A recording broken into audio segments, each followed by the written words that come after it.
Кайырлы күн достар, бүгін біздер фото бумагадан осындай ерекше ойыншық тәріздес жұлдыз жасайтын боламыз. Осы жұлдыздың шаблонын сіздер менің телеграм каналымнан таба аласыздар. Егер одан да көбірек шаблон келетін болса, онда ақылы каналға тіркелуге кеңес беремін. Алдымен бізге осындай шаблон қажет болады. Оны сіздер менің телеграм каналымнан таба аласыздар. Осы жерге өздеріңіздің суреттеріңізді, балаларыңыздың суреттерін қойып аласыздар да, одан кейін контуры бойынша қиып аламыз оны.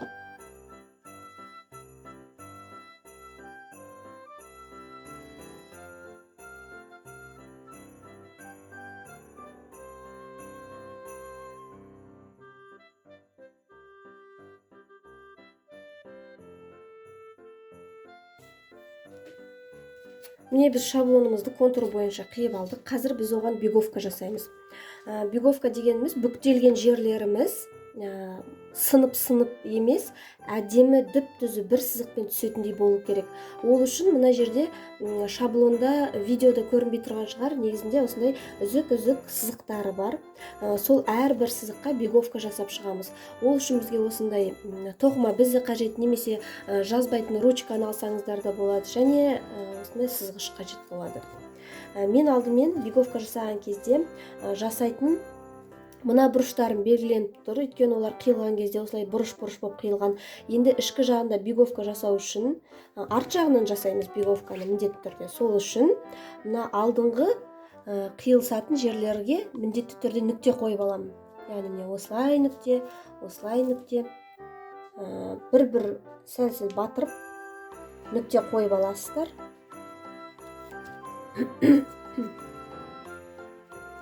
Енді міне арт жағына қаратсақ, міне мынау бізде нүкте қойылған жерлеріміз осылай көрініп тұрады. Енді оны әрбір бұрышпен біріктіреміз, өйткені бұл бізде жұлдыз болғандықтан осылай бір рет батырып, осылай біріктіріп шығасыздар.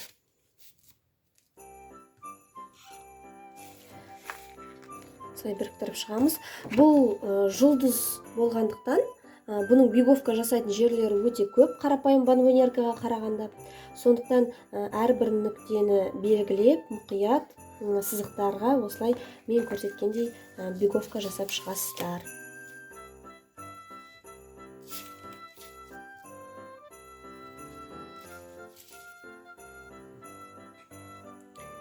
Міне мен барлық жан-жағын бәріне беговка жасап шықтым.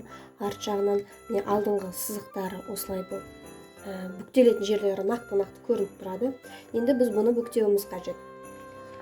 Жаңағы сызған сызықтарымыз бойынша барлығын бүктеп шығамыз.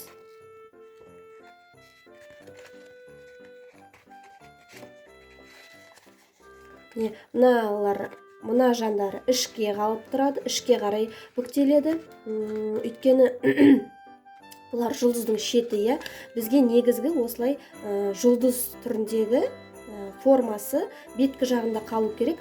Қалған сызықтардың бәрін іш жағына қарай бүктейміз, ал бұлай беткі сызықтарын бұлай беткі жағына қарай осылай бүктейміз.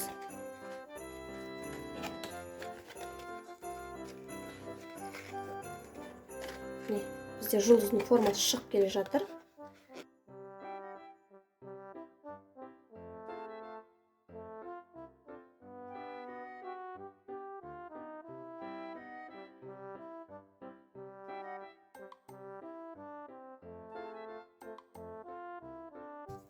Мен лентамды алдым. Осындай менде жалпақтығы 1 сантиметрлік ақы лента.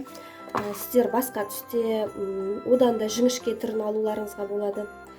Осылай бүктеймін де. Мен негізі двухсторонний скотчқа жабыстыра саламын. Бірақ егер сіздерде қолдарыңызда ыстық клей болса, яғни горячий клей, соны алып, сонымен жабыстыра берсеңіздер болады. Яғни горячий клейдің болуы міндетті емес. Мен осылай двухсторонний скотчты жабыстырамын. Артық жерлерін былай кіргіземін. Одан кейін лентаны былай бірінші мынасын жабыстырып алам. Астыңғы жағын осы двухсторонний скотчқа жабыстырам. Үстіне тағы да бір кішкентай полоска қойып, былайынан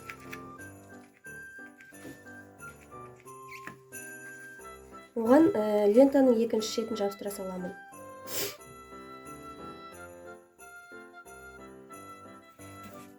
Осылай жабысты. Лентамыз дайын.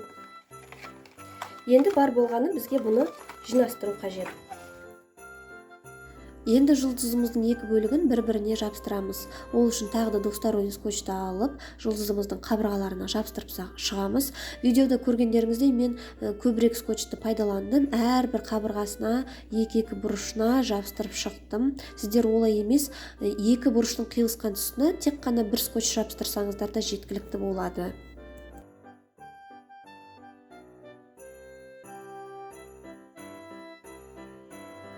Қалауларыңызша жұлдыз бен лентаның біріккен жеріне басқа жалпақтау лентадан әдемі қылып бантик жасап қойсаңыздар да болады. Мінекей достар, біздің жұлдызымыз дайын болды. Егер дәл осының шаблоны қажет болса, төменгі описанияға телеграм каналға ссылка тастап кетемін. Сол жерден тегін жүктеп аласыздар. Егер одан да көбірек шаблон, бомбоньерка, шокобокс, киндербокстардың шаблондары қажет болса, онда дәл сол жерде ақылы каналдың обзоры бар. Ақылы каналға кіретін шаблондардың құрамымен таныса аласыздар.